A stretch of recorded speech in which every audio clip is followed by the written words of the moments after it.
شخصی که در تصویر مشاهده میکنید یه انسان شریف و محترمه، کسی که دردناکترین نحوه شهادت رو داشته. حقیقتاً وقتی داستانش رو میخوندم اشک از گوشه چشمم سرازیر شد.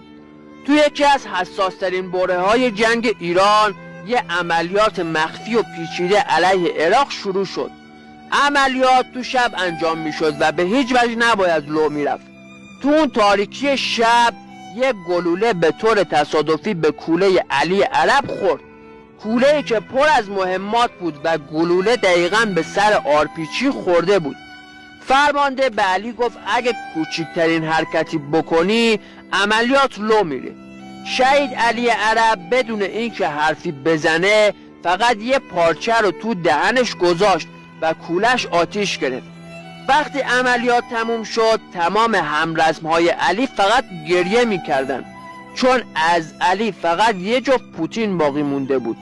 به نظر من ایران مدیون امثال شهید علی عربه، نه یه مش گندلات تو خالی که فقط بلدن عربده کشی بکنن. نظر شما چیست؟ اگه به این سبک از ویدیوها علاقه مندی مجله میدونی رو فالو کن.